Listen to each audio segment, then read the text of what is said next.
Good morning from Canada, good evening from Australia, and good afternoon if you're somewhere in the middle. Or it could be even earlier if you're in Hawaii. We are joined today by the lovely Leah Foley from Australia, and we're going to be talking about health, the eternal self. The eternal self. What is that actually? That is a whole discussion. And Leah is a medical intuitive. What is that actually, Leah? Oh, that's a good question. It's a loaded question. Well, it depends. I've sort of asked around because I have my technique, and then when I find out other people have a completely different technique. But the general gist of it is using intuition, and for some people they might call it psychic ability, to find out what's going on with the health mostly in the body. Some people look at it more in terms of actual health and how they can get better. And I found that other people focus more on the metaphysical explanation of why they're not well, and, each person's belief, and it's not regulated. So that's general gist of medical intuition. So there isn't so-called anything you practice from a traditional medical perspective, except that you really help people heal, which is why people go to the medical profession that don't. I guess. I think it's more that the medical profession has really segmented how the body operates and the parts, and I think that's the key thing that medical intuitives really access. They use that structure or that format to do their readings and help people, depending on what they're looking for. So does somebody come to you with a diagnosis, or do you? Many. Pardon? Well, so the way I like to work is I prefer them to have done, to some extent, some work on themselves and investigation. So I do like medical tests because I like that they are most of the time quite objective. And then, the diagnosis is not really relevant to me because I'm not a doctor. So then, under my umbrella of how I work, it's not relevant, but it might be like a communication link for me to understand what's going on for them, Okay. So I'm going to use me for an example. So and the kind of the way I work. So I never really spend time on the diagnosis. So I'm going to use a gentleman that came to me and identified himself, and I say identified himself as a diabetic, because for me that is one of the things that it's really a belief, right? So that's why I'm going to use this as an example. So would you, if somebody comes to you with a diagnosis, is it something that you feel is concrete that defines them, or you two think of it as, how do you think of it? Okay, it's a really good question. Like, this is opening like a really juicy door already. So when they tell me, for example, that they have a thyroid issue, then the immediate thing is like, okay, well, how did you come to that? Were there tests? Did you go through x-rays? Like, what were, and I'm more interested in what the symptoms are, not because I want to be symptom chasing, which can be a real problem in the healing world as well, but in that it kind of gives us like a barometer. That's usually why they're taking this action or trying to investigate, is because a certain symptom of sorts or something that they're afraid of is affecting them in some way in their life, and they want to come back to a sense of normal, whatever that is. So the diagnosis in that regard, I do have to dig. But I agree with you in that rather than the belief system, it's kind of more like a label that people believe, they start to believe is real. And that's where the illusion comes in. But if you just keep it in terms of the medical system, it's just a communication tool for them. So they diagnose someone with something, and then they have their textbook of all the different symptoms, and it's kind of just a way to catalog. But the problem for us non-doctors, I guess, or when we're not dealing with our own health, when we're dealing with our own health, I should say, and I've done it, is that it becomes like this entity or something. Like I go, my thing has been allergies and eczema. And so my whole life is like, I've got eczema. I've got eczema. And it's kind of like becomes a mantra. And then at some point, I don't know, I think it was when I started doing medical intuition. When I started doing it, I started to realize that it was, I get rash. I get itchy rash from maybe foods or environment and stuff, not that I have eczema. Right. Because it's like, then it's, and it will, I guess we can go into that later. Like one of the key problems is when people identify with that as if that's something like a germ they've got. Like, I guess it works in terms of like you want to kill a bacteria, so you have antibiotics. It makes sense. There's could be implications of taking the antibiotics, and there might not be, depends on the body. But if you've got eczema, you can't use that because it was just a catalog for doctors to understand and be able to communicate. It's not something that I could ever put an antibiotic or something to. It's not the same thing. It's a systemic way that my body's reacting or feeling out of balance and wants to come back into balance. That's see, we are going to have great answers here. It's going to be so good because like I've gone to, I too, I mean, I think I was 2, and I had this was when it was first documented in this, like my neighbor did a childhood study. She was in college, and she would come in every month and document what was going on in my life. So it was there. It was in print even that she saw that I had eczema. And I mean, that was my whole, I don't know, 20, 25, 30 years. It was that, as you said, I embodied it, right? That was just a characteristic, like I had brown hair, and I never thought, it's so funny, I was just writing about this, so I never thought at that time, and it sounds like you didn't either, that there was an alternative, that I could disassociate it or say it was systemic, or that start to identify that something was going on in my body other than having this label that then I identified with. Was that what you're saying was your experience too? Yeah, same. And I mean, it's kind of like sometimes you want the diagnosis. Like if you feel horrible and you're in this real state of unknown, and when they tell you you have eczema, you have this, you go, oh, and there's some relief, right? Because there's someone, it feels like at first someone understands. And eczema is a great example because there really isn't a medical cure for it. Cure is the word that they use.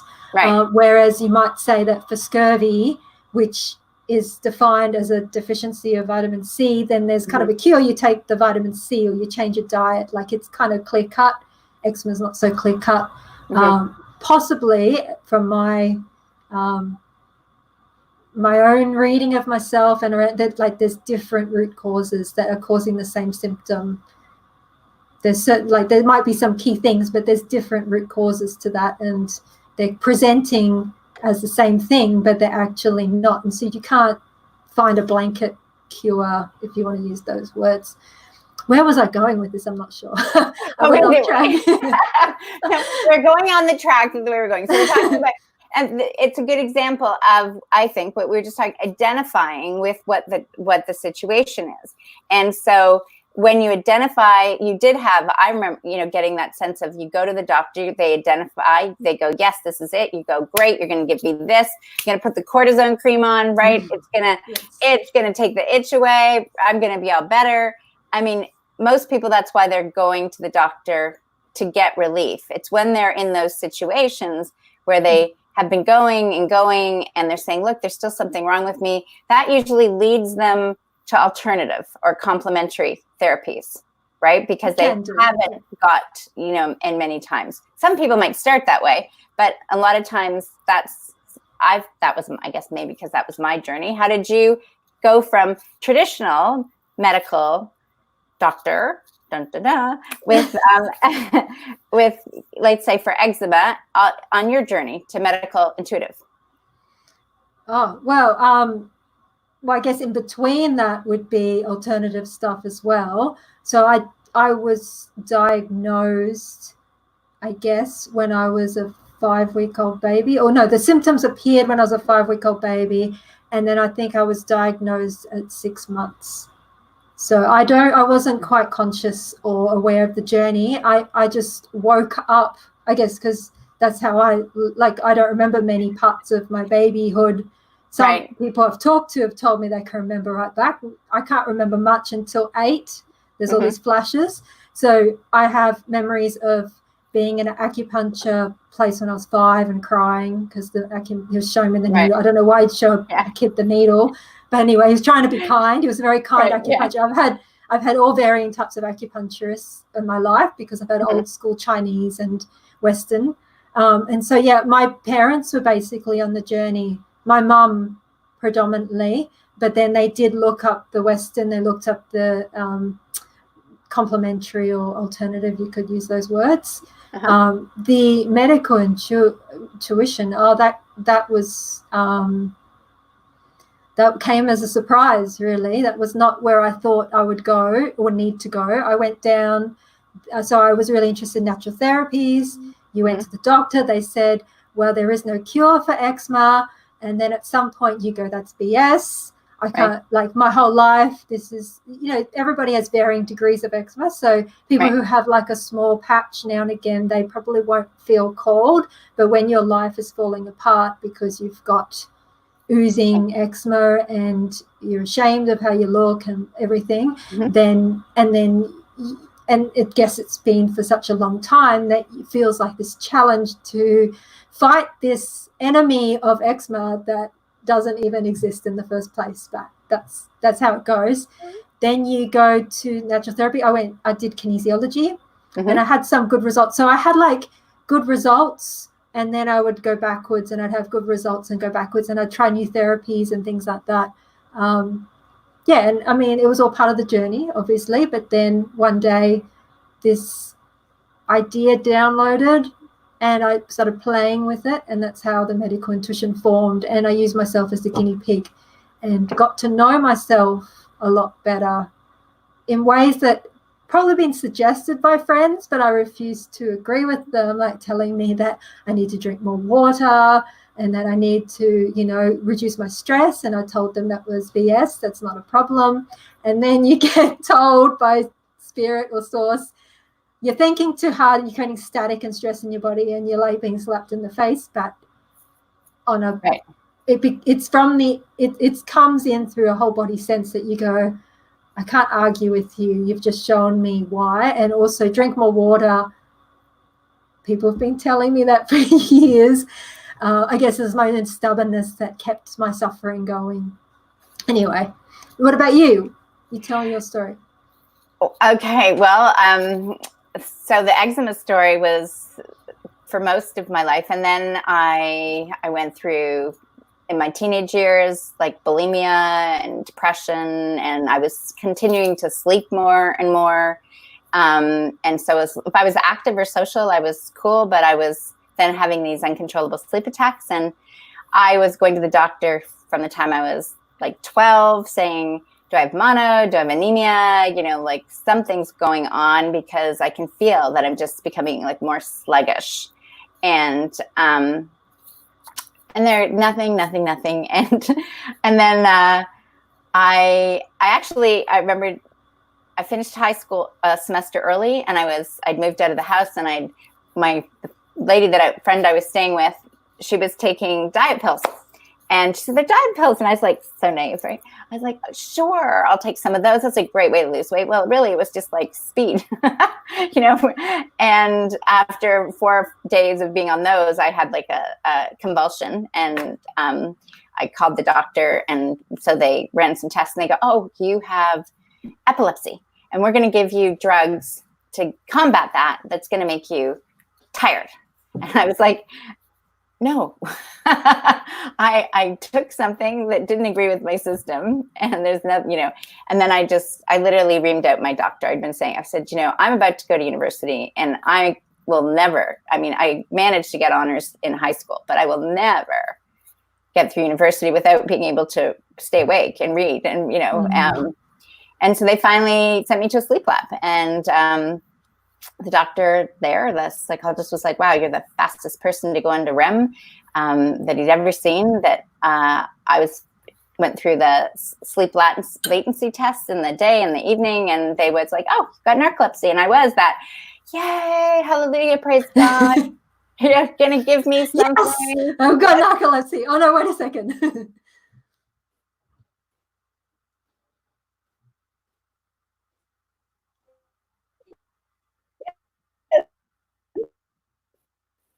Yes, exactly. That was it. It was like, there we go. Was taking a Jacqueline pediment a day. Yeah, the connection went poof, poof, poof. It was like, we went, hallelujah, praise God. And they went, oh, I think we're on the wrong channel. And the computer broke. Yeah. and so I was used to pop 10 milligrams I started on of dextroamphetamine. And then I would go to 15 in a couple of weeks when tolerance built up. And then I'd go on drug holidays when I'd come home for Easter, Christmas break, things like that in the summer to get my system so it could react. And that went on for me for about 10 years until I'd had enough. And somewhere in that journey, about maybe 5 years, I started to see that they were actually making the profile of a narcoleptic. It'd be like, I'd be asking them, okay, so Leah has these things, Jacqueline has these things, and they're going, okay, we're building this whole scenario. And they didn't necessarily know because of my great uncle had it, right? So was it hereditary? Was it because I got hit in the head with a baseball? They know, no, it's this illusionary. Where did it come from? But in the beginning, it was great that it was treated because I was staying awake. And one of the benefits back then as 2019, was you didn't like to eat so much, right? It suppresses your appetite. So, so that started off as a good thing. And then my roommate was studying to be a doctor, and she opened up in the pharmacology guide, dextroamphetamine. And I remember that one going, ooh, they did not tell me about all those side effects. And then it was like, oh, you really won't be able to have, I was involved with someone. So we went to go have sort of counseling about what about children. And there was like, no, you can't have children, obviously, when you're on this medication. And the prospect of going off it after being on it and knowing what my life was like was just like, I wouldn't want to do that. So 1991 was when I gave up corporate and stuff and took off to Africa. And that was the last time I took any medication. And I started on mind-body journey and had a lot of relief. But it wasn't really till I came across the teachings of Bruno Gröning in 2009 that everything just really fell away.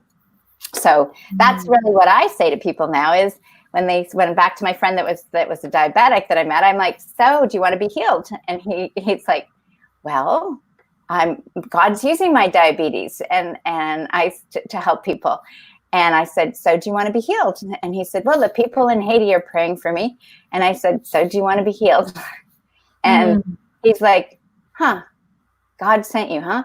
And I was just like, because that's usually what I find is when I meet someone, I ask them sort of 3 times. And so in that, it's a session of letting go, really is the beginning. I call it a breakthrough, but it's literally giving up the attachment to what the doctor has told you, right? I just have them,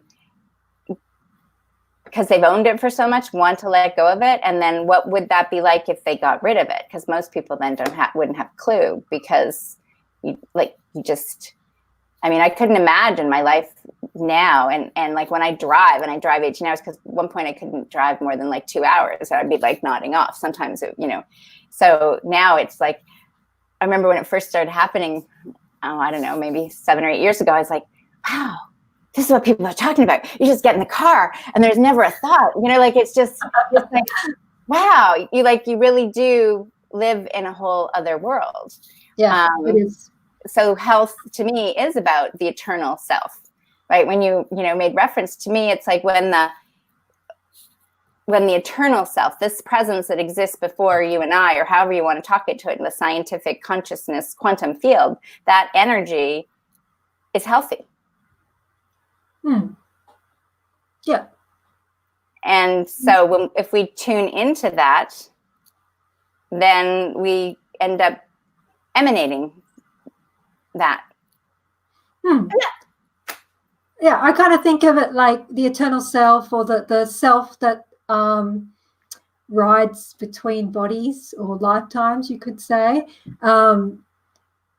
It's almost like there is no concept of health or non-health because it doesn't have as much duality. But when we're in the body, we get the experience of those extremes, depending on, some people. I find that usually there's one area in your life that is your Achilles heel, right? So some people would be, health, and other people would be money and this and that. That usually there's something we have an Achilles heel. Some people reckon they've got many more Achilles heels, but it depends on the person.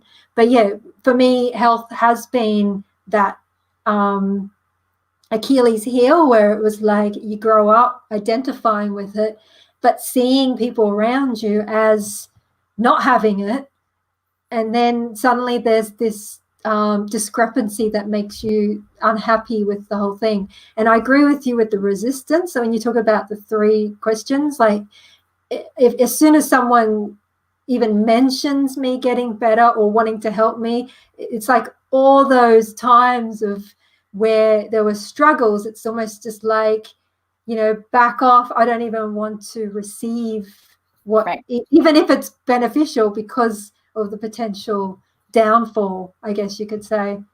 Yeah, it is a little bit like that. There's something else I want to say, but it's like wavering. I can feel it going. Well, the wavering, so let's go with, because I always I share this for myself, is when it was Louise Hay's book that my friend gave me. We were at a party, and so she's like, oh, I was corporate and very traditional career, and she was a singer hanging out in the States with a group of artists. and so I share that because that's really where I was. I was very much like, medical system, yes, money, yes, career, yes, labels, identity, shopping, all that, everything. That was yes. And so what she represented at that time, bringing me this information saying, oh, thoughts might have something to do with it. I was just like, yeah, read the book, read that, toss it sort of back, and total resistance, and kind of wanting to make, I didn't publicly want to humiliate her, but, that was kind of like the, not going to believe any of that, because there was that much resistance. However, I know the seed was planted then, in that moment. That's the problem. That is the big problem, when the seed's planted and then it comes. Yeah. There was something. I'll go back to, you're talking about how you can't even conceive when you're in that what it's like to be otherwise. And I did have one acupuncturist, and she was into a lot of the coaching work that I was into. That's how I met her. And she asked me one session, she goes, well, what would it be like? What would you love to do if you didn't have, eczema and all that sort of stuff? And it was just floored me, really, because the whole thought was about getting rid of this thing that was making my life miserable. It was all about, as if it wasn't me too, but it was like the idea of connecting to, and I guess I struggle less now because I've started to get more snippets of it and more experience. Like I don't have to get up in the morning and spend an hour cleaning up my skin so I look somewhat presentable in life. And I don't have to spend an hour trying to wake up. Now I have a lot more energy than I used to have. And I was the same as you. Like when I started, I did some key things that were critical to making that change. And I just was walking around going, this is what life is supposed to be like. Right. But it was surreal. Like it was like, and without that maybe dichotomy, I probably wouldn't appreciate it as much. Like I appreciate a lot more than when I was a child and you had all the energy and you bounce out of bed and all that sort of stuff. It's like, well, now I have energy, probably not as a child, but definitely much more than in my 20s and my early 30s. And it's just, it is a bit like a miracle And it feels like a paradigm shift. It feels like you've been transported into this other reality often, where you just like, you're the same person, but you're experiencing life because it's your body, right? You can't really, replace it like a car unless you want to die and go to another life or something. It's just like you're with it. You can't divorce it for this lifetime. So then whatever suffering that it's under, you experience that to some degree until there's a paradigm shift in various formats, which could be, for some people, it is just a change in the thought. And for some people, they take the right medicine or, whatever it is that for that person that has that shift. But it does feel like a completely different reality. Yeah.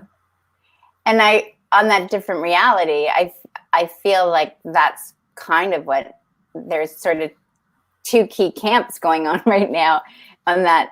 There's some in the middle, but I mean, it's like those that are very much in, oh my gosh, this is what this, that I will not be named thing is going on. I knew we were going to go there. We were going to go there. And say it. And right. And no, I don't, because it's said so everywhere else. It's like, I am over here in this space where, if you want to call it the eternal self that's been through, everything in so many different situations, it says, I am the body, this character, that's what I say, is having this experience that's this great big, end of the earth movie or whatever you want to call it that people have been watching, except we're all playing roles. And in that, I completely can see the experience and know that everybody ultimately is healthy because they just, that's who we are before we're playing this role. It's like, I love to use Meryl Streep. I just kind of say, like, she plays every role with such perfection. You think that's her, right? Yes. And that's kind of the idea, is where everybody's playing. Whether you're a doctor or you're a nurse or you're on the front lines or you're the person in the hospital or you're the one that doesn't want to leave the house. You're the one that's going, oh my gosh, these are my kids. I haven't seen them in years. We're all having experiences. And so I'm on that other best whole new world. Like, when I talk about it's just completely surreal. It's different. And I wouldn't have got it until I got it. That's why I call it the butterfly world. Right. And then there's the bunch of people that I think, like, I was talking with someone on the phone yesterday about it was the internet. And I said, so how are you doing right now in this transition?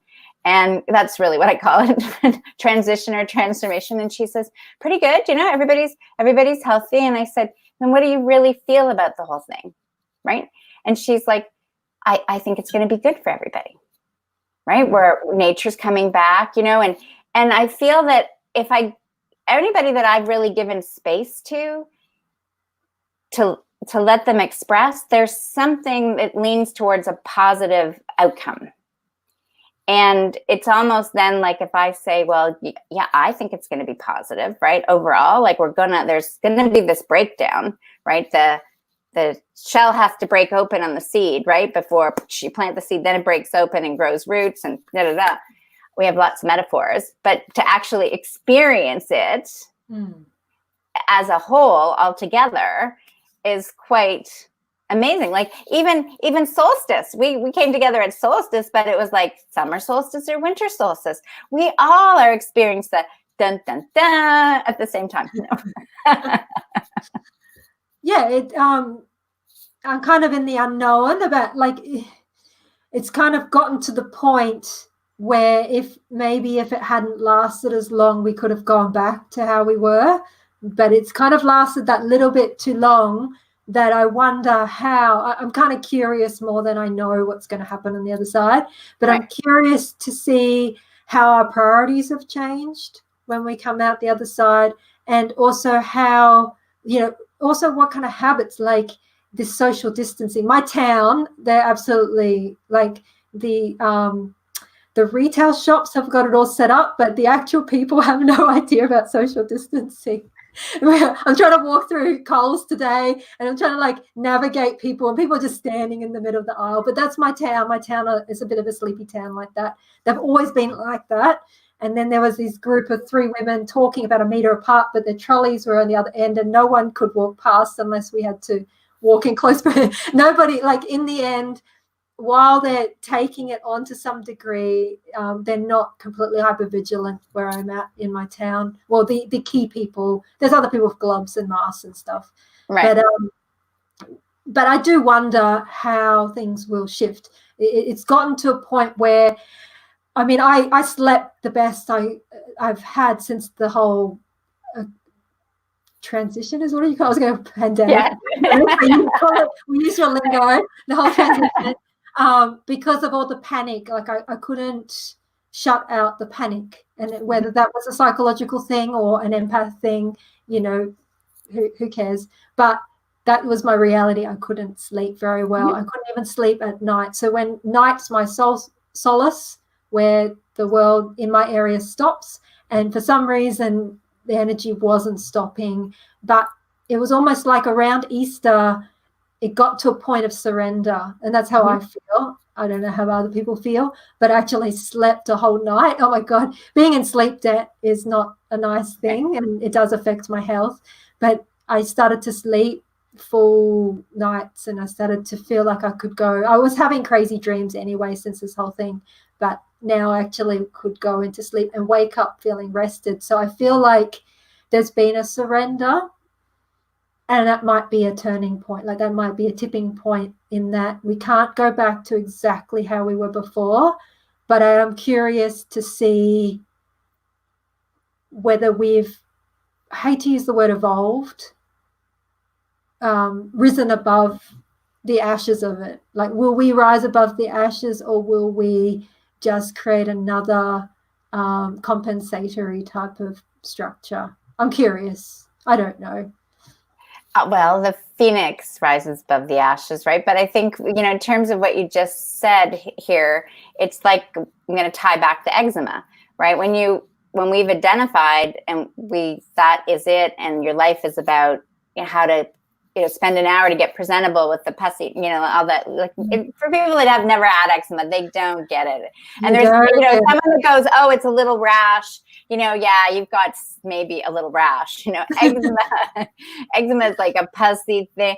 I mean, there were times for me that I would like stand under almost boiling hot water, right? And almost let them burn myself entirely, because it was just excruciating, all this itchy and pussiness that was like, which people like, you're going to burn yourself. It's like, yeah, burning myself seemed to be, you know, more therapeutic than being with how awful your skin feels. So, yeah.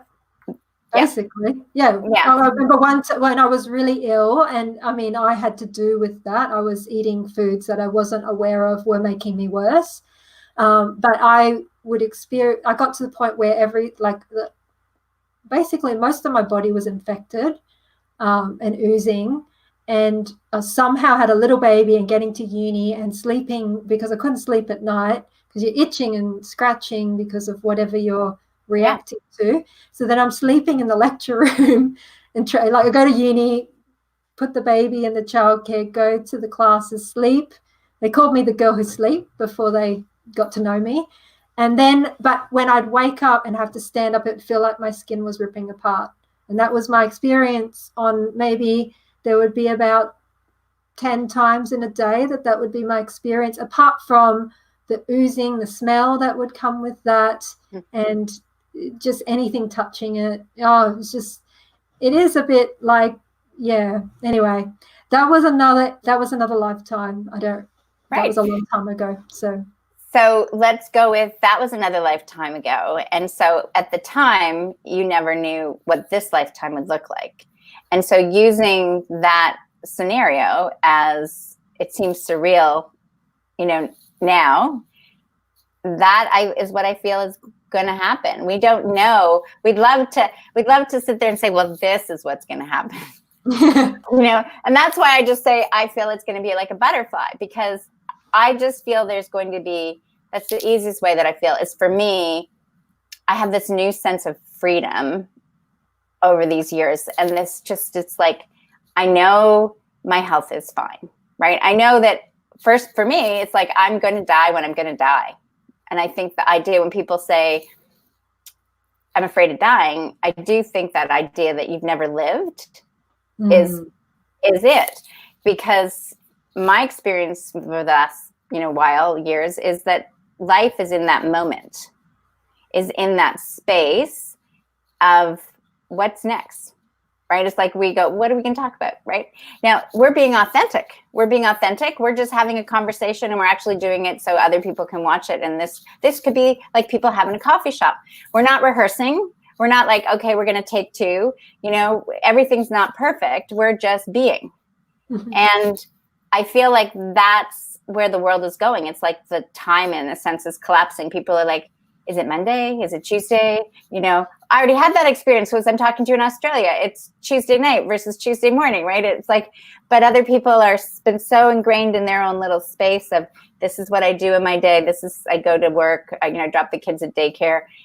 They're run by the calendar, and they don't necessarily have that same to-do list or that same paradigm anymore. So I think that we don't know what it's going to be like. I just know that from my own personal experience, I almost feel like this was why my whole life happened, was to say it is completely surreal on every different level, right? And I believe it's going to be different for every single person. So to say it's just going to be like this, no, that's the world we left behind. The world we left behind, we were all very similar, in this work, go to school, everybody, there was a very much Western world model. And in the Western world, yes. Yeah, in the Western world. And so that is, because really, it's still the Western world that's talking, although there's pockets of everything everywhere, it's still the Western world that's like, we're the ones that our economy shut down, right? We're the one, right? Even China, Wuhan's all back up and running, right? And I mean, the rest of their economy was still moving when Wuhan was contained. Yep. But here, everything is shut down, right? Except for essential. Pretty much. Yes. Yeah.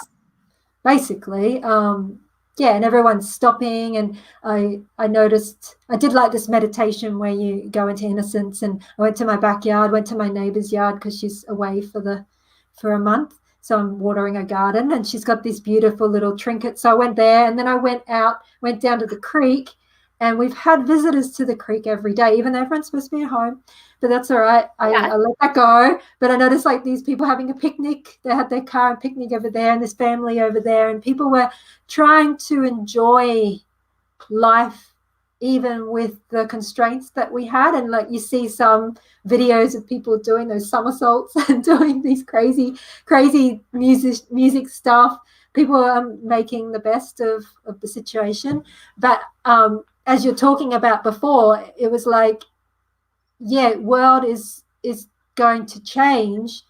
And it's kind of like, I thought back to the Depression days, because I wasn't born then, but my dad was born then, had a much older dad. And so I inherited a lot of his, you could say, trauma from those times. It was like majorly traumatic compared to our, recession. 2008 recession was very different to back then. Society was quite different then. But when you think about, when was that, in the 20s? That was when Dad was born, and he grew up with that environment where people were scrimping and saving. People were committing suicide over their bank accounts and things like that. But then there was a lot more non-ideal events that happened after, like the world wars and stuff like that. Right. But there was a big surge in change after that. So perhaps, in this case, it's probably not as, I don't know if it's traumatic. It could be traumatic for some people, perhaps. But then the fact that the whole world has stopped, or at least the Western part of it anyway, the Western part has stopped. They say that the people in the non-Western, like we are privileged to be able to stop. They don't really have a chance to get away from the rest of society and things like that, or the rest of their family and things like that. But it's like, well, the Western world has stopped. The economy machine has being they're trying to save it, but it is being grinded to a halt right now. And something has to change from that, I would suspect. You would suspect that something, like, it's been painful enough for some people that something like suddenly, wouldn't you start to prioritize, like you'd start to think about what's the priority in my life right now? I mean, even I'm looking at the way that I do things, and I enjoy being by myself in home, but there have been changes, and I'm like, well, what I thought I couldn't do, I can actually do. I've already started to settle to this new change. Mm-hmm. And I wonder whether I will change, like whether that would change again, or whether I'll be like, well, now I know it's possible. So it's kind of like health, right? Once you start to get healthy and you go, well, now I know it's possible, and these things worked, and what I was told originally was not true. Like, that there's a lot of the whole medical system versus alternative health. Like, it feels like a political battle sometimes to me. And right. to me, I'm like, why not have both to some Mm-hmm. extent in the right context? So if you're on death's door, there are certain circumstances where it is like the risks that might come with certain medications start to fall away because you're at death's door, versus when you're just having, like, well, not just, but if you're in a chronic state, but it's not a health, life or death thing, or it's not like you've broken your bone or something, mm-hmm. well, then you would choose this road or right. something. You would go down this avenue. I mean, I guess I had to come to a peace with the whole thing, because I went through both camps as well. Like, I was like, oh, this is the way. No, this is the way now, and I've changed. And mm-hmm. now it's like, well, in certain contexts, this is beneficial to some people and this is beneficial to others. So yeah, it's like, if you can think about the people that are in the hospital now that are on the respirators. Okay. Yes. We're glad that there's respirators and they're in the hospital and they're being cared for. Then there's the group of people that are wondering, now they've never really thought about it before, but they're like, I know I've been told I should be eating better, drinking more water, right? I maybe vitamin C might help, right? That now they're thinking, now it might be a good time to do it, right? Because it's then giving them a sense of, well, maybe I'm taking charge of my health. Maybe this is something that's going to protect me, right? So that could be part of the scenario, that people are starting to wake up and go, it really doesn't matter. As I said, it really doesn't matter at this point how much money you were making 2 months ago. Because if you feel that your health is in jeopardy, right? And that fear of, oh my gosh, my life could be over, right? Then you are looking at, do I enjoy my life? Right? There's some of that that's going on for everybody. Have I spent the time with the people that I care about? That do they know that I care about them? Do I like the little things I do in my life? So I feel like every person is going to come to, just like we're talking about how we identified before with eczema, they've identified with the labels or their rhythm of their life in different ways. It may not be their health, but all that is now being brought to light because of this so-called invisible thing out there that shall not be named. Right? Like, I just think I mean, I did one live and I was like, to me, it's like the boogeyman, right? It's like the kid going, the boogeyman's in my room, Mom. And they're like, no, we've opened the door, the closet, it's under there's nothing there. But they've got people so convinced now, that it's just like, do you have it? Because it's asymptomatic. So, can I get it through the computer? They haven't told me that one yet. Am I too close? That's not going to happen. but it's again, I've seen lots of 3D visuals on all this. Mm-hmm. But have you seen anything actually concrete on here is, like I think of the gentleman who went to McDonald's supersized. Did you ever see that movie? Yes. Right. And he bought and he had the French fries that still 3 weeks hadn't, done anything. I would love to see something really concrete and not here is the situation, and show me scientifically how this actually in real life, not in cinematic virtual reality, whatever, imagery, how this actually goes and lives for all those days. And because then it might be a little... Like, I'm not sure if they could do a documentary of someone who's caught it and then like watch how they go downhill. What are you looking for? No, I'm like, even if it had it, they say it stays on the surface. They've got everybody, it stays on a surface. So if you go out and walk and you coughed and it landed on the surface, right? Like that's what I heard someone say. And then you go jogging. So they were telling people to stop jogging in Toronto. And I was like, because your foot might land on something that somebody coughed when it was there. And I was like, okay, well, show me that virus is sitting on the thing, and show me 1 day, 2 day, 3 day that it's still there, right? Show me. Okay. Yeah. Right. Okay. So you want, like, they take a sample and they put it on the petri dish, and then they show like the 6 of them, and you can see the petri dish. I think I don't know, like, I'm thinking about the way that they test for it and things like that, and I'm not sure if it's as simple as that. But it would be nice to sort of have some type of concrete thing. I guess they don't know, so that all they can do is give rule of thumbs. But in a sense, the amount of fear and panic someone feels about this boogeyman or whatever does determine the level that they go to. Like when I go to the shops, I don't wear a mask. Mm-hmm. I also am careful not to touch everything, because I have had experiences in my office that I work in. I've worked there 10 years plus. Okay. Mm-hmm. And so maybe 8 years of that we worked in that particular building, right? And you see when the flu comes around, you see it. And then I know when I've caught it. And I know who gets the flu vaccines. I know I've caught stuff from people who've had the flu vaccine. I know when people don't, when they're sick and they still come to work, and then you see the person in that pod, and it's almost like then the next week, the next pod is away, and then the next week, the next pod, and you can see it pass through. Right. But then I also know that when I've touched certain things and I wasn't careful, like I know it's around the office, so I'm a little bit more careful, or I know I have it, and I have to go to work for a stakeholder meeting. Mm-hmm. I'm really careful washing my hands. I wear a scarf. I tell people I'm sick, don't come near me. I'm only in here for the meeting and I'm going home. A lot of people tell you, like, we have some key people at work who like, go home. We don't want you here. You're sick. Right. And I say that to people now. I'm like, they go, oh, I've got that thing due for you. I'm like, I do not want your cold. Don't come in. You know, I'm sure I can wait 1 more week. Stop working. I used to work through my colds, and then I'd wonder why I'd be still having phlegm and coughing up stuff 6 weeks after. But when I learned that, no, work stops when I'm sick. I go to bed.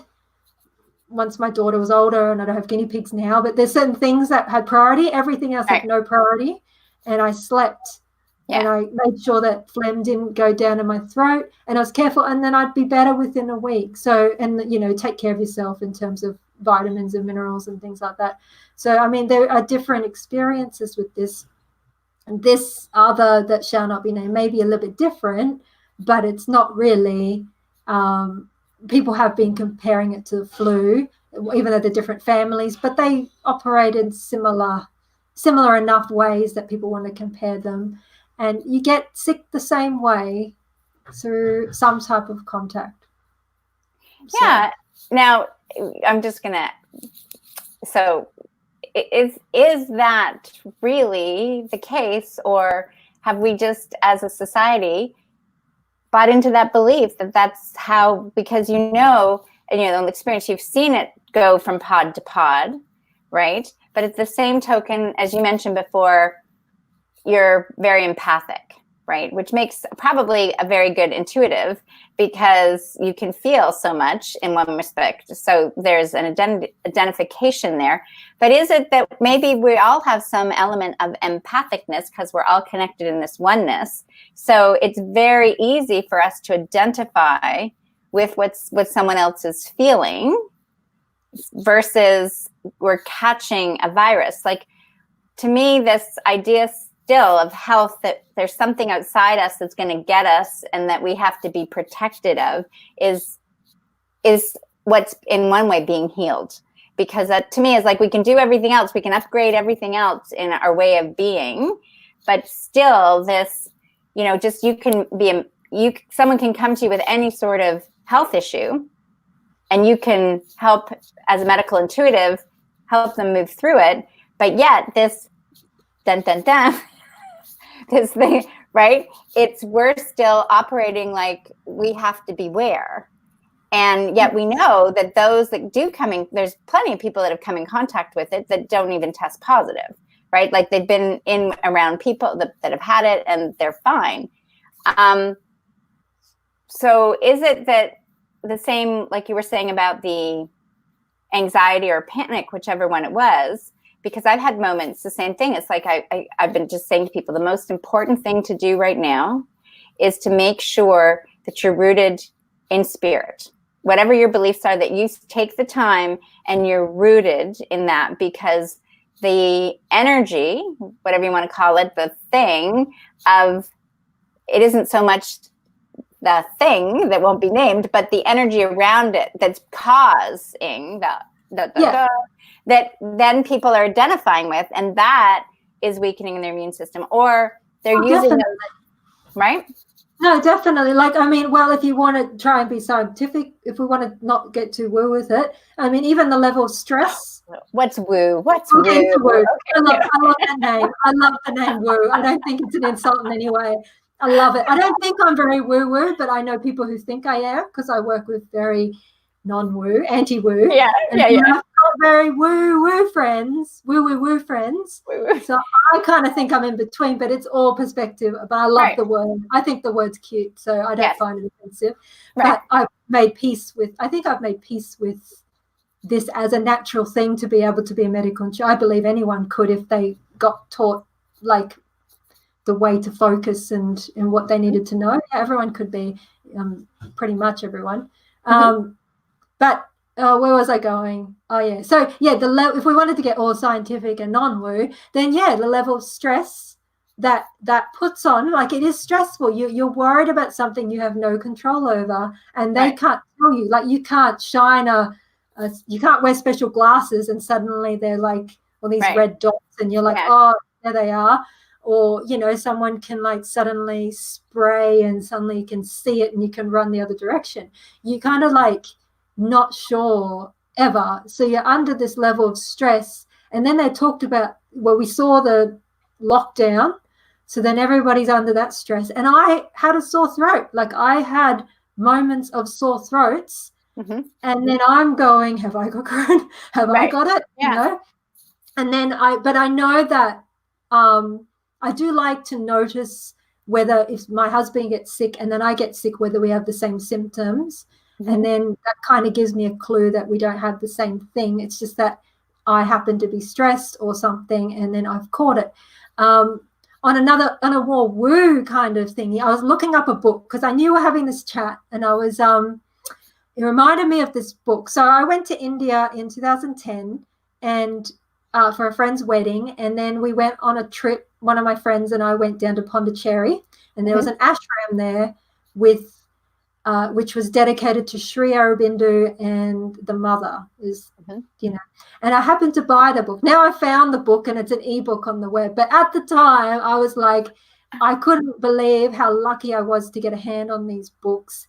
Where I couldn't have accessed these 10 years ago. Now they're on the internet. But anyway, I felt pretty privileged then. So she talks about the mother, they're channeling something. They talk about getting sick. So I bought one called Integral Healing, and they talk about the supreme grace and how much your thoughts can, and your beliefs in the thoughts can create the reality. And that when you're connected to that divinity, you could say, that you could walk through cholera.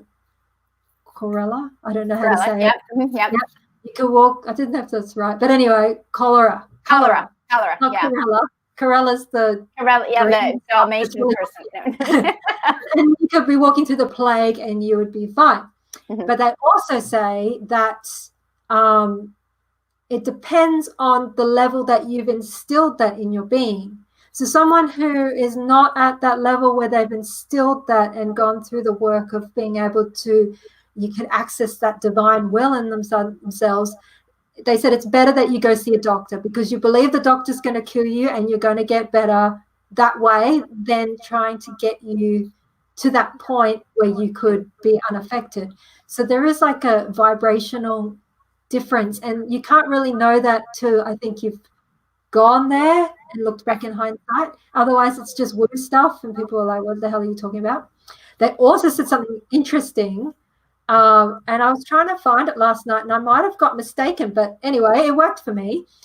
I think they're talking about accidents, but I swear they're talking about a cold, and I might be wrong, but what I thought I read was that there's these key points, and they reckon there's two, but there's one of them they're talking about is that just before, if you're really sensitive, they talk about your nervous envelope, and you can feel the cold coming on, like, because you've got this protective layer, and if you're really sensitive, you can feel it, and in that moment when you feel it, you make a decision that no, I don't want this is not okay.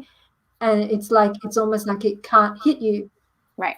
And I remember trying it then. A few years later, I got sick and I could feel this cold coming on. And what I notice about my thought pattern when that happens is I get a bit victimized. Like when it starts to hit me, I get a bit like, oh, it's hitting me now. Oh, and there was one moment where I went, no, I don't want it. Like there was like this stillness in my core, just went, no, I don't want it. And the cold disappeared. The cold, whatever, the symptoms of me having a cold disappeared. Right. I tried that again another time, but I just wasn't, I found it really hard. Like you need to be in a certain space or developed a certain ability to have that stubbornness, I guess you could say, in that moment, because you do feel quite weak. It's almost really convincing how weak you are. And I notice it. I do watch myself. Anyway, and then they reckon that once you get to a certain point, you just got to surrender. And if you surrender and with the right conditions, your body just heals anyway. And we get over the cold. So, it really depends. But it was really interesting, and I'm trying to find it, and I'm like, oh, maybe I got it wrong. But anyway, it happened. They're talking about accidents, and there's a moment where when you're in an accident, you can decide that you're going to be okay and that you might hit something, but you find that you're okay. That's what they're talking about. But I did that in terms of colds, and I did find that there was a key spot. But you got to... But I could see myself being, seduced into this idea that I'm weak and this thing's hitting over me, and then it hits me, and then I got to ride through. And the more I surrender to that, the more that my body just picks me back up afterwards anyway. But yeah, anyway, sidetrack, interesting thing. No, but that is kind of what you're just saying. Medical scientific perspective, stress has an effect on you and it weakens your immune system, right? Like, so some of it's not that's what I was saying to people, it's how people are reacting to it or the things they're doing. If they're using bleach all over their house now, I mean, heck, that's going to weaken their lungs more than the thing that's going to weaken their, so, and I do believe everybody will get that information when they need to get that information. Everything happens for each person when the timing is there. It's interesting you brought that up about the cold because, see, November 11th, 2011, I talk in my day 7 about the importance of being fully charged with, being present. That's what I call it, is like when you have your cell phone that operates at 100% charge, it's different than when it's at 10% and you're like, oh, am I still going to get the call, right? And our bodies or our beings are like that.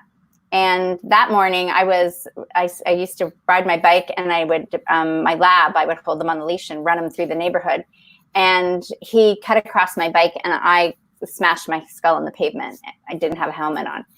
And I was fully charged. I had been at some, a weekend conference taking in healing streams, and I'd been to 2 introductions sort of that week.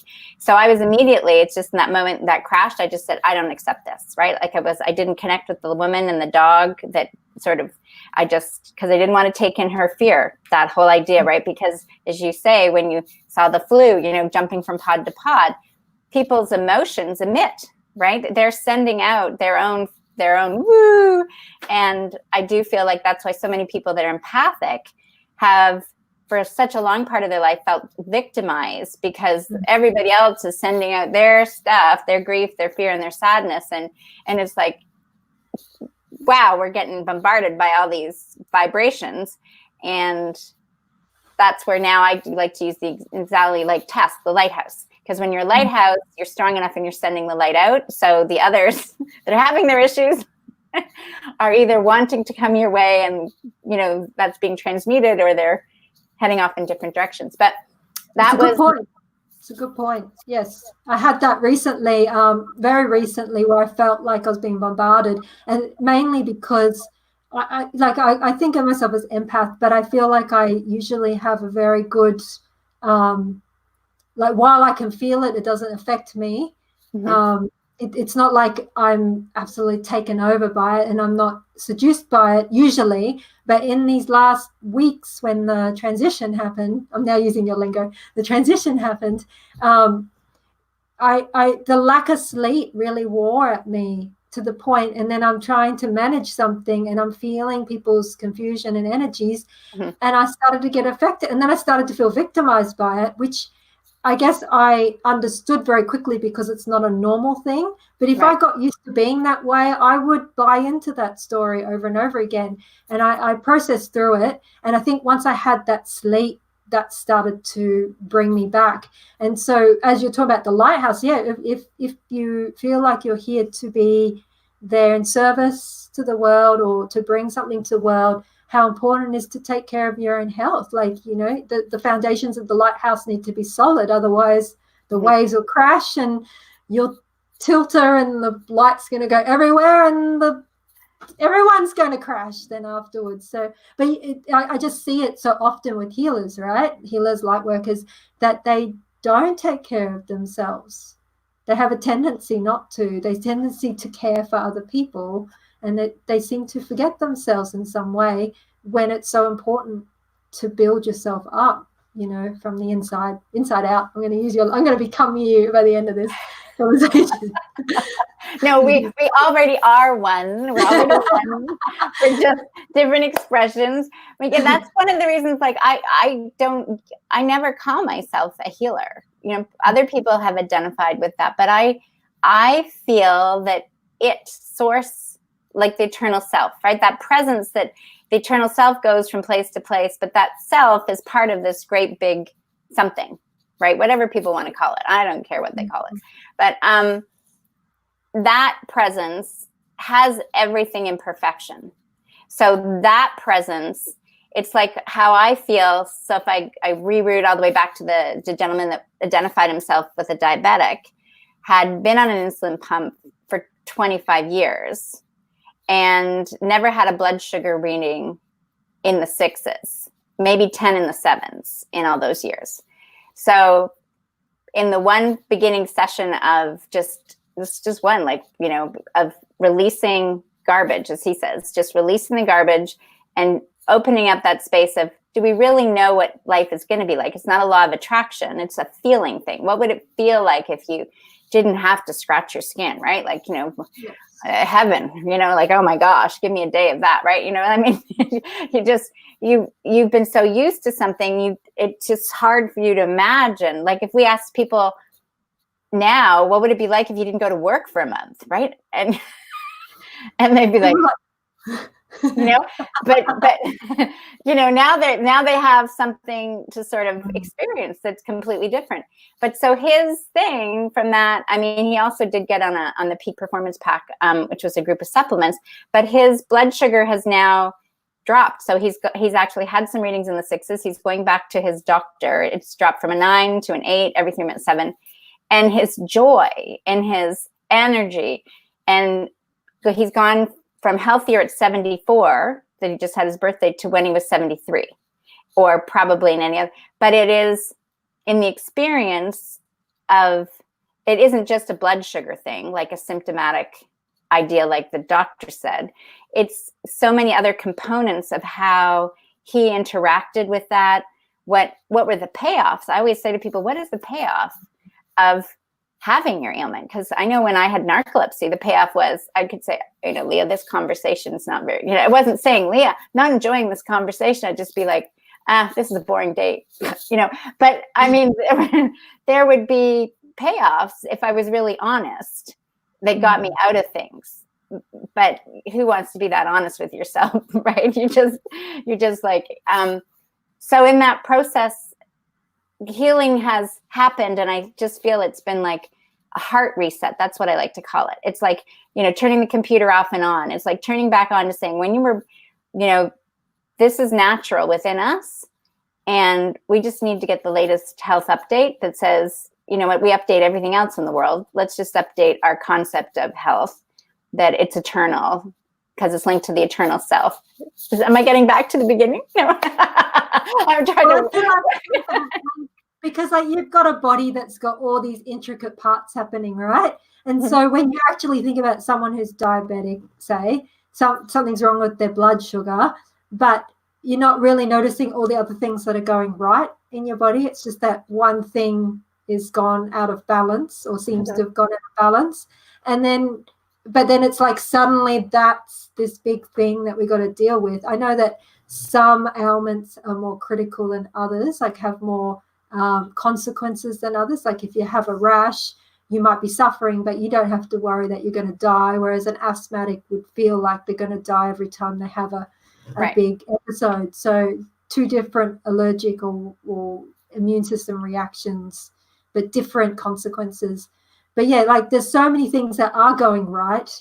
And I like your thing where you were dealing with stuff on like I wouldn't call it mental, but on an internal level, like on a I almost want to say behavioral and internal level is the best way to put. But then you're also considering, like when you're talking about supplements, that there are some building blocks, that it's like considering both or different aspects of the self. Then you talk about joy, so that's like an emotional level as well, because I look at and even in the mother, that's when I really like, and in kinesiology we study like there's the physical being, but then there's the etheric layer, and then you've got your emotional layer, you've got your mental, and then you've got your higher intuitive, all those different bodies, which I don't really go into because it's starts to be too ethereal. People usually work on the vehicle. I call it the vehicle. Some people call it the vessel. It's probably a more romantic term than vehicle, but anyway. But I take care of my vehicle. I try to take care of my vehicle. But yeah, but you got to take care of it on the multiple levels that are needed. So if that's needed, then it's required. And supplements are very required nowadays. I'm shocked about how much, when I read about how the nutrient quality of our foods reduced from all the glyphosate. Is that right? I get that word wrong a lot. Anyway, and then all the heavy metals and all the, like, we really are out of tune with our environment and how we operate best as one with the earth. So. Well, that's it. I mean, that again, we have to have another whole conversation, because it's like coming from Costa Rica and eating the fruit that came off the tree, and then coming to Prince Edward Island and saying, well, I think I'll grab some oranges or mandarinos or something, and it's like, I don't know what it is. But it is nothing. Like, I have no idea if this was just made in a lab. You know what I mean? I had the same experience. I was in Hawaii. I was in the Big Island, and some of the things they do a lot of what do they call it? Trading. So in the little communities, and so I got to witness, and it was really nice. So I kind of went into Hawaii and found myself in the jungle and with minimal resources. We didn't even have a car to go out. I basically had to ask people to do stuff or buy something or things like that. So I kind of had that shock back in January with my resources. But what I did notice, though, was like the community spirit there, especially on the Big Island where I was. And people would trade stuff. So if they couldn't afford something, and so this person would come with boxes of fruit, and then we'd eat it, and it'd be like, I'm just like tasting all these different fruits that I've never heard of before. And then they're making some of breadfruit into pancakes and things like, it was just amazing. And then I came back to Australia and had some pawpaw and some rock melon. And I thought, what the hell have we done with, I mean, now I've gotten used to it. Right. And the pineapple made me itch. Like it was almost like it came back and something's in the pineapple. It didn't make me itch before, but it was almost like I was in this pesticide-free environment, or this industrially, like it was all solar panels. It wasn't, it was like coming back, and then the level of serenity on that land that I was at, coming back here. And I don't have a distressing life. Australia is very peaceful, but just coming back and just going, what's wrong with the fruit? Right. What's wrong with the vegetables? Everything tastes bland, and it's mainly because the nutrients and all the key vital stuff's been leached out. But yes, that's a whole other topic for another day. Well, I think that's the whole, health is really is what's being healed in so many ways, of bringing balance. And it just isn't what you eat, and it just isn't what you exercise, as you talked about, that you are dealing with the multiple layers of the self. And so other people are like, what? I thought I was just the body and the car and, this. No. And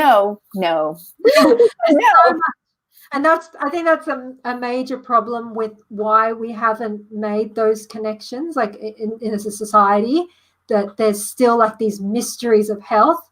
And I don't think it's as mysterious as we think it is. It's just that we don't think that the emotional bone's connected to the knee bone, and things like that. And then the energy there, and there's a memory back from like a trauma in childhood that you never made that connection before. And it's so unconscious that your body's making a reaction like a phobia, or coming up as a phobia, but it's actually an energy that's been trapped from a long time ago. There's all sorts of stuff that we haven't explored yet. But I wanted to quickly talk about, like, I come up with these progressive paradigms of health. I think that's what I called it. Approaches to health, I called it, because paradigm was a little bit too ethereal, I guess, for people to understand. But like progressive approaches to health. So you've got like the denial, the suppression. Right. You want to pop a pill, right? And then you've got the eradication, which is where you believe the disease label is real. And a lot of stuff is about cutting out something as if it's a separate entity to you, right? Then you move to vigilance where like, and I experience that with like allergies, like you got to minimize what you eat, and you got to watch what's happening around you. And I consider us in vigilance right now. So we're in the hand washing, social isolation. That's a very vigilant type behavior. Then you move into like manipulation, which is kind of like the chiropractor cracking a back. So they look at the back as in the back's out, let's crack it back, rather than going, well, the bone's connected to the muscle, which is connected to the nerve, and that's pulling the muscle and pulling the bone out. If you fix the real cause, the body will just come back to alignment. And I feel like the whole vaccination thing is kind of like it's manipulation is a very idealistic way. Like you want to fit an ideal, and you need to there's this idea that you need to force and fix yourself into it. And I feel like the vaccinations route, and I don't think vaccination completely all bad, but the way that we blinker ourselves about it is, I think, a bit dangerous, and also stopping us from developing more advanced ways of dealing with the whole situation. Then it moves into like more vaguer territory, but they're more integrative, partially integrative type ways where you're looking for root causes. And then your final one is holism, or holistic approach, where you understand that you're far more powerful than you realize, and that there's more parts of you, and that you need to consider all parts of you as one. And then from there, just health is a natural byproduct of that, rather than like something you need to manipulate or whatever. Anyway, that was like a real brief discussion about it. But I was trying to work out where we were on the scale. And I think vigilance is where we are. And you were talking about it before, about how when you're the butterfly, it's only when you can understand the caterpillar. But as a caterpillar, you couldn't understand the butterfly. And I feel like when you haven't gone up to the more progressive, I don't want to say higher, more progressive, more holistic, less blinkered ways of looking at health, then you can look in hindsight and realize. But until you go there, You can't, it's really hard to understand it. It's like one of those things in hindsight where you go, oh, okay, I saw my disease as, like, I used to, like, sometimes I'd get this rash appear and I couldn't understand it. I'd be like, why are you doing this to me? And I'd be like, scream at my poor body. And my poor body's like, why are you doing this to me? Right. And it's just like, we're just like not understanding each other. There's this fighting until it was like, no, it's my responsibility to take care of my vehicle, my body. And it's like, I need to hear what it needs from me rather than try and force it into a certain way or get upset with it because it's having a reaction. Yeah. Anyway. And I guess I'd just like to maybe, leave us with this thought that as we're talking about, your body and being responsible in vehicle, right?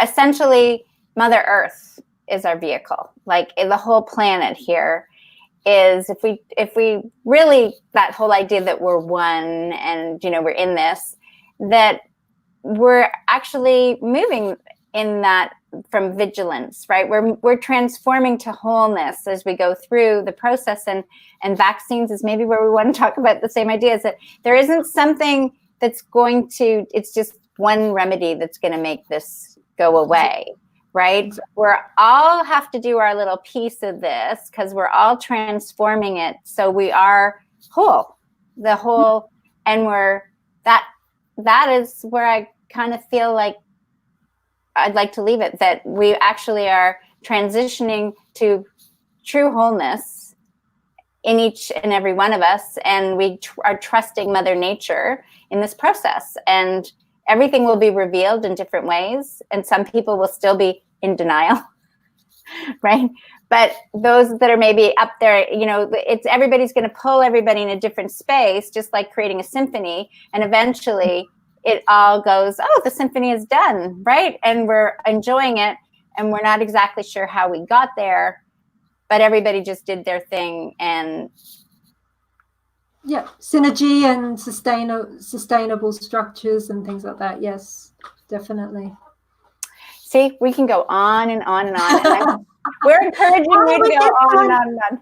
How do we get to an hour 15 again? Like, I thought we'd go shorter this time. Anyway, I was saying that was it. So that's just the what's so. So you have the rest of the evening. Good. Do you say good? Do you say good day? But do you say good night? What do you? Some people say good day. Yeah, night. Good night. Night. Yes. All right. I love you. I don't know what to say in Canada. It's like good. Yeah, good morning. Hey, how are you? Cheers. No, I don't know. Yes, have a lovely day. Have a beautiful day on the other side of the world. Okay, and you see, thanks. Mwah. All right, bye-bye. Bye.